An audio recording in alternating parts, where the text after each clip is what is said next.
Welcome to another episode of the Pierce Brothers.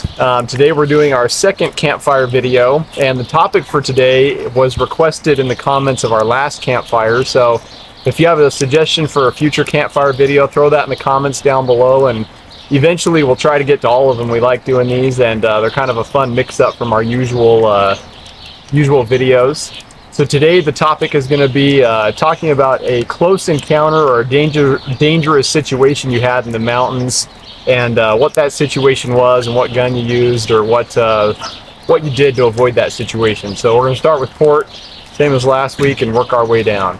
All right. Well, so one of my favorite guns growing up that I had, one of my favorite revolvers anyways, was my Smith & Wesson Model 28 357. Anyways, one of the close encounters I had, 16 or 17. I was on a church youth group activity overnighter up almost to Stanley, Idaho. It's pretty high elevation, pretty cold. It was like the first part of November, like November 4th or 5th.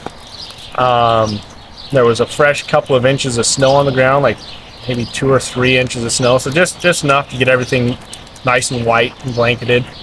And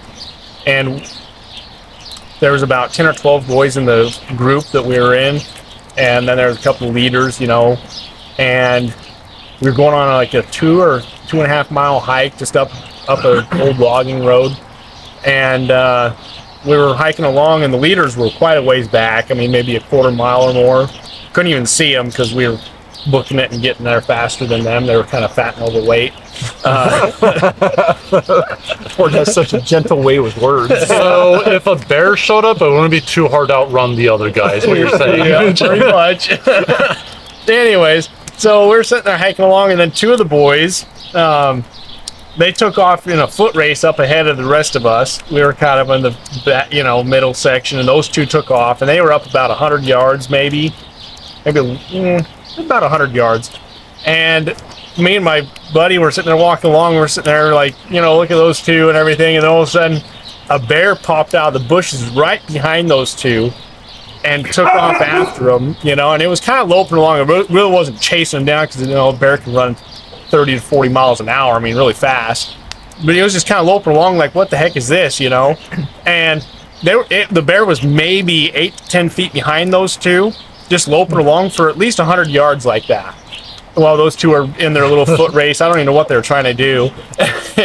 Anyways, me and my buddy were staring at this like for like the first 2 seconds, like, what the heck are we watching here? And I had on a day pack, so I immediately pulled that off, and I had this 357, the Smith & Wesson, stuffed in the bottom of the pack, and I pull it out, and me and my buddy took off after the bear, yelling at it, trying to get it to veer off from our buddies, because we didn't want either one of them to get pounced on and mauled or something. You never know what a black bear is going to do.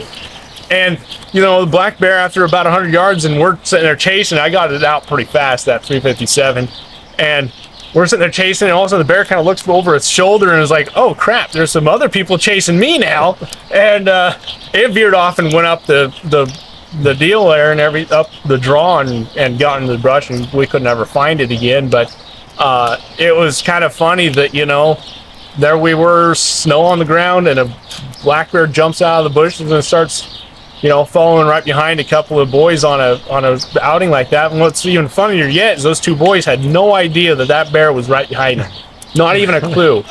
And finally, when they finally realized, like, hey, these guys are hollering and everything, by the time they turned around to look, the bear had already ducked back into the bushes. And so they had no clue, and we were like, hey, you just got chased by a bear. And they were like, no, we did not, and everything. We're like, yeah, you did. Come here and look. And we showed them the tracks over top of their tracks as they were running through the snow. And they're like they still couldn't believe that they'd just gotten chased by a black bear just literally 20 seconds previous. And didn't even know it. That's no the funny clue. part. I mean, you total think, oblivion. well, that fresh powder snow, you can walk on it, you can run on it. It doesn't make noise. Like, you can run pretty quiet in fresh powder snow like that. And that's all the bear did. It just followed right behind him and had no clue that they were getting chased by a bear. Another time, I think it was about the same year actually, but maybe it was earlier on in that year or the following next spring. We went on another youth group like that activity, and it was a whole region, so there was like 100 boys there. And me and another buddy, we decided we wanted to go up and try and call a bear in and see if we could get one to come in close enough. I wasn't going to shoot it, but I had my 357 with me again. And so we go up, I don't know, a couple hundred yards out of camp, up on kind of a, there was kind of a meadow there and everything. And we sat down, and I had on distressed rabbit call. We sat down and started calling, and a sow with 2 cubs came out of the bushes, I don't know, like 20 or 30 yards away from us. And we both just were like, we better get out of here. So we jumped up and ran straight downhill. And the sow definitely came at us. I don't think it was more like a bluff charge type of thing, but it was enough to get us the heck out of there. You know, I didn't want to shoot a sow with 2 cubs first thing in the spring like that, but you know, that was always fun. There's other times that I would take off and call wolves at like midnight by myself out in the hills like that, and try and get a wolf like that. You know, middle of winter type thing. One time I was calling wolves like that, and I had my dad's Thompson Center single shot 223 with me, and I had taken it and broken it in half and stuffed it in my pack so you couldn't even tell it was there. And I also had my 357, but I snuck out and was calling wolves one evening like that on a youth group. That leaders never really even knew that I ever had a gun. They had no clue, but I was out doing what guys are supposed to do, I guess. So, yep. Anyways, what about you, Jake? So first off, I'll talk about the gun. So this is an old Colt Army Special, Chamberlain 38 Special, made in 1916. This is the gun that introduced me to the world of Colt double action revolvers. I was probably like, I would say 14, maybe 15. My dad and I went to a gun show in Boise, Idaho, back when they were actually good gun shows. And my dad saw this gun for 50 bucks there. It was pretty beat up, didn't have a front sight. The barrel needed recrowned. Action needed some work on it. The cylinder wouldn't close. I mean, it would close, but you had to use pretty good amount of force to get it to shut. And as you can see, there's virtually no finish left. It's covered in a pretty thick coating of patina.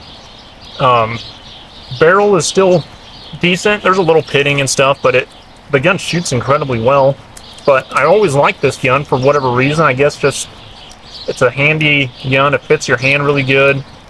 For the longest time, for a couple years, I was able to swindle my dad out of it. And for a couple years, I was actually just used tape for a front sight. You know, you just put a little thing of tape on here and like had it go around the barrel, and you just kind of trimmed it down till it sighted in. Every time I draw the gun, though, I had to kind of center it, and then it was good for those 6 shots, you know, until I reholstered. And Or it's supposed to be the redneck Jake. Yep.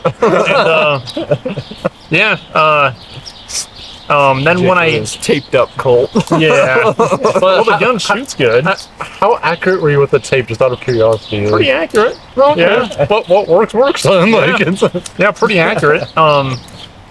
And these old Colts, especially the pre-war double action guns, are pretty tough guns. This one's been beat to hell, and still locks up pretty tight. Still functions just fine, just like the day it was made. But I went to college, and then I came back one time for kind of a family visit thing, and my dad had actually sent the gun off to his friend Peter, and he put a new front sight in, recrowned the barrel. We didn't refinish it, just kind of blended the finish in, because once you put in a new front sight, it kind of, you have to heat that barrel up really cherry red hot, and it kind of destroys the finish. But he just kind of blended it in, and it looks really good, and shoots perfectly to point of aim with that sight. You get a really good sight picture. And I took this back up to college with me.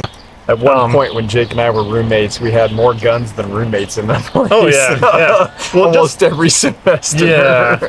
And but then I've gone back up to college. I brought this gun with me. I wanted to, go try it out. Later that year, my brother Joe and I, and our cousin Whit, and One of our roommates. Jason, wasn't it? Yeah. We went up to a place in eastern Idaho called Bitch Creek.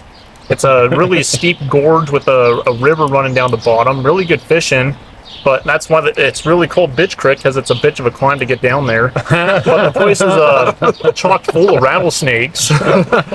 And I love rattlesnakes. Like, I don't know why, I've always just been drawn to them. They're just a really cool animal, and everybody else is over there fishing. And I hike up the trail, probably mile, 3/4 of a mile, something like that, and then hike up this just kind of go off the trail up the side of this super steep cliff face. Not like really a cliff, but super steep hill. Lots of boulders and lots of sagebrush and just brush in general. And I step on a rattlesnake, and I guess you go looking for trouble, you find it, you know, and I certainly did. And I shot the snake with this gun here, and then got the hell out of Dodge, you know. It puts I don't know, it gives you the jitters once you step on a snake. I've stepped on 2 now, and Wait, did it try biting you or anything? Or did it just sat there for, yeah, it was, I mean, it was pretty pissed off, but like, I stepped back, and then it was like kind of striking at me at that point. I don't know if I was stepping on its head beforehand or something. I don't know. But Lucky step on the head. Was it colder or like summer? No, it was summer. Yeah, summer. Yeah, I don't know why I didn't step on. Yeah, why did I you're bite? pretty lucky then. Jake made the comment, I'm going to go find a rattlesnake to kill. Yeah. He goes up there, comes back. It wasn't that long. He was gone, maybe 25 minutes, Yeah, 30 something minutes. like that. Comes back, he's like, well, not doing that again. Yep. But yeah, that's the gun I used, was this one. And it's, if you've never tried out the old pre-war Colts, especially my favorite of the bunch, a lot of people like the new service because they're, you know, big bores and all that stuff. Some people like the smaller ones, like the Detective Specials and the Police Positives. The Colt Army Special and the official polices, these kind of medium frame guns, are, in my opinion, the best of the bunch. I shouldn't say the best of the bunch, but they're my favorite by far. The grip frame just feels super natural in my hand. They're not overly big like a new service is. Of course, you're limited in caliber, you know, just a 38 Special, but these will handle more pressure than a similar Smith & Wesson from the era, like the K-frame or something, you know. So, yeah, really good guns. So, that's my story. Yep. My story kind of ties into Jake's. It actually happened at the exact same place. Yeah. Like a month-ish before Jake went up with us. We'd gone up to go fishing, and we didn't know at the time how infested that place was with rattlesnakes. We just went up to go fishing all day, and we'd fished all morning going up the creek, and it was getting late in the morning. We'd gone quite a ways through some pretty thick brush getting out there. We decided that rather than go back through the brush, we'd just hike straight up the canyon to the top to where the farm fields were, and then we'd hike back in the flat ground to the truck. And we got about 3/4 of the way up the hill, and when we were growing up, Dad would always tell us, you always run into rattlesnakes when you least expect it. And I had that thought come to mind as we came up. There were 3 of us, me, my roommate Jason, and then our cousin Whit, and we'd kind of take turns who was leading in that. We were taking turns. We had about 20 or 30 fish with us that we'd caught, so we were taking turns carrying the fish and that. And at that point I was in the lead, and we came up to a spot where there was a flat rock kind of, and I stepped up on the rock, and I had that thought of my dad talking to us, you know, you always run into rattlesnakes when you least expect it. And I looked down, and there was a rattlesnake coiled up in the sagebrush, I don't know, like a yard in front of me. And I am the opposite of Jake. I relate more with Indiana Jones in that respect. Oh, that's just my pet snake, Reggie! I hate snakes, Chuck! I hate them! I hate snakes. I am terrified of snakes. I've been charged by a moose, and that was nothing compared to what happened when I saw that snake. Yeah, I mean, I had this. I was carrying my USFA 45 Colt, and there's some discrepancies on when I yelled snake, is whether it was after I emptied all my rounds into the snake or whether it was before. I think it was before. I think I yelled snake and then shot, but cousin Whit, he'll throw a comment down below, I'm sure, and specify, but he's pretty sure it was after I shot the snake. But that's the downside of carrying a 6-shooter, is you're limited on capacity. And so, I mean, I emptied the gun into that thing, and then the next thing Dad always told us is when you run into one snake, there's almost always another one somewhere close. And so I start looking around while I'm reloading, and by that time my roommate had stepped up on the rock, and another snake slithered out from underneath the rock we're standing on, and he had a little Ruger 22 autoloader, and he pulled up and emptied his gun into that thing, didn't kill it, and it started kind of slithering down toward Whit, who was just down the hill. He had his Ruger Vaquero 45 Colt. He shot it twice with that, finished that one off, and by then I had reloaded. So then Whit still had 3 rounds left, and Jason had emptied all 18 rounds into that snake that went toward Whit. And so I'd reload, and I looked to the left, and there's another snake in the bush there. So I shot 3 rounds into that one. And anyways, then we start listening. By then we're almost deaf, you know, because there's about 30 rounds that have gone off in about 20 seconds. And couldn't hardly hear anything, but we could hear more snakes all over buzzing around in the bushes and that. And we were like, all right, we got to get on out of here. So Is this like your horror movie? Or? pretty much. I mean, anyways, thankfully the old USFA came in handy, but You said that's the disadvantage of a revolver, you know, of Yeah. capacity. yeah. But if you would have just shot it once and shot it right, you would have had another I did 4. shoot it right. If we pulled that snake up, I'll try to throw a picture in here as an overlay. But every bullet I shot of those 5 hit it at some point. They went through multiple because it was coiled up, you know, like it was in striking pose. And every single bullet hit that thing, and so there were holes all over in it. But Just one shot and shoot its head off. but in my panicked state of, man, there's a snake right there, we couldn't focus. I would have been like that one guy that just kept clicking, you know, after the gun was empty. But anyways, that was, I mean, by far scarier than running into a moose that was angry. And yeah, I mean, the moose is probably more dangerous, to be honest, because the snake was, you know, far enough away that I wouldn't have. I mean, a poison snake, though, I don't want to get bit either. So I don't know. It's a toss-up. Grizzly bear might have won out, but the snakes are Maybe. yeah, on the Joe scale of evil creatures. Snakes are number 1. So. I just really- misunderstood. They're just yeah. Jake's nickname growing up was Jake the Snake, and yeah, he must like snakes too much. Yep. That was that one time that we ran into that whole den of water snakes. Yeah. And I was reaching in and grabbing like armloads of them and Yeah, putting them in a poor Jake 5-gallon just bucket. over there. I Yeah. wouldn't touch them. Yeah, Jake was over there catching by the tail, and I was just grabbing like 8 or 10 at a time and just like put them in a big 5-gallon bucket. That was fun. Yeah. Yeah, we got a picture of Port and I both holding the armloads of them. Yeah. And, when we were, this is when we were like, what? I was like 7, 6 and you 5 were or 8. 7 or something 6 like that. and 8 6 and or 8. something like Yeah. that. 5, 6. I was 5 or 6. And you Yeah. were 7 or 8. So And Joe and Whit wouldn't even touch them. You guys were just yelling, "Oh, there's another one over here! Come get it!" Yeah. we must have caught like 100 of them that day. Yeah, something like that. There's a lot of them. Yeah, That was Yeah. fun. All right. Anyways, Will. Well, in all honesty, I really haven't had like real encounters like that because Port's are getting chased by bears and Jake's stepping on snakes and Joe's almost stepping on snakes and yeah, but in all honesty, if I did have a choice in a gun for an encounter, I would say my Mossberg Shockwave 20 gauge. Shotguns are very versatile. You can either use just buckshot or some slugs in there, so it's pretty adaptable for whatever the needs are. But and even if it is like a bear charging it, you'd either piss it off or at least get it away long enough for you to get to cover safety. So then a snake, well, I don't think that'd really do well against a 20 gauge at close range. So, but yeah, which I need to get out more, I guess. But Need to drag Will with us when we go on our crazy dumb adventures. yeah, because you two were at college about the same time. Then Porter was around. I was out here a lot. cowboying. Yeah, I was just inside building Legos. So Yeah. Yeah, I got a lot of cowboy stories I could say, but not today. But yeah, that's my life. So, and Dad has a lot, I know. So we'll hear some of his. Which, Yeah, I'm curious to see what Dad has to say. It's fun Well, encounter. we had no idea what each other was going to talk about tonight, except just that some encounter or a defensive gun or whatever in the hills in the country, and so I didn't mean to make this story too long, too top heavy on bears, but Bears and snakes. I'm going to go back to when I was about 10 years old.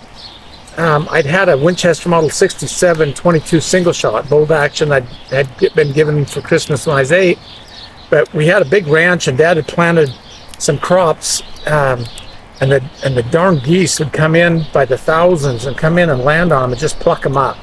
And so Dad's like, Brian, you've got to keep them things out of the fields. So I'd go out there at 22 and I shoot and couldn't hardly scare them. So finally Dad says, take the 30-30. I'm like, okay. I knew what a 30-30 was, and this is not the one, but Dad had a 30-30 very similar to this. He'd used when he was running sheep and cattle up in the central Idaho area of Ola, up High Valley Slope, and the sheep kind of balanced out with when cattle prices were down, and of course when the cattle prices were good, it was fine, but the bears loved to come into the sheep herd, so 30-30 in sheep camp it was the standard back in the 40s and 50s, and anyway, Dad gave me the 30-30, and man, as a kid, I thought that was a big gun, because a 10-year-old, it'll kick him around pretty good, but it'd sure get the geese out of there. I loved it, but I shot that gun quite a bit the next couple of 2 or 3 years, and this story kind of takes a twist now. That particular summer, I found myself up on a ranch at north of Council, Idaho, big mountain ranch, and we'd run our cattle, about 800 head of pairs, there in the summer, and wean the calves off in the fall, and ship them from there, if you will. And we'd had a bear come in and kill a horse on the back side of our place, and we never could get onto that darn thing, but it sure got me in the mood to shoot a bear. And so my brother, that's 11 years older than I am, we started trying to sneak out when we had spare time, and we'd go north of Council, 20 miles or so, 15, 20 miles, up past the logging village or logging area of Tamarack, between there and McCall, and we got into a lot of bears. And actually during that year, the Fish and Game had closed down where we lived for bear because they were doing a study. I'm making this way too long, but we couldn't shoot the bears there, even though they were intensely thick. And anyway, we went north that far because it was not closed; it was open season, and we got into this meadow one night, and I, of course, was using Dad's old 30-30 with iron sights. I was young. This is my first bear, which I've shot a lot of bears over the years, and I love hunting them. I love them; they're fascinating animals. But my brother had a scope bolt rifle, and we ran a 6 on this meadow, and it was a long shot. The fact is, this was the longest shot I ever made on a big game animal with a 30-30 ever. And so my brother decides that I don't have a chance at killing one of those bears, so he says, well, I'm going to pick that big black one over in the corner, and I'm going to shoot that, and then you can shoot out all you want. Well, we had this great big down pine tree in front of us, about 4.5 feet tall, or high, if you will, while I was laying down. My brother rested across that shot and wounded his bear, and it takes off out of the meadow. Well, I jump up, and of course you can't shoot a lever gun leaning across the log like that. So I jump up offhand, and boom, I shoot that bear. They're all running from the meadow, and I shoot that bear and kill it. And the grass is about that tall, and it was about 9:30 at night. It was like June 23rd, and so here in Idaho, it's light after 10 o'clock at night at that time of year, and so my brother stands up, and he didn't pay attention to mine. He says, "Dang it! I hit it, but it got into the brush on me, and got into the timber." And I said, "Well, mine's down. It's over there, And he said, "Yours is what?" So we go down this hill, cross this really steep, almost a cliff-like, and cross this big creek. Get into the meadow, and you can't find the thing because the grass is tall, and finally get over there and find it, and it's dead. I killed it with a single shot. So we spend the next while skinning the thing out, cut the paws off, left them attached to hide, and left because it was getting dark now, we left the head attached, and I'm packing this thing out. We can't find his. We find the blood trail, but we can't find his bear.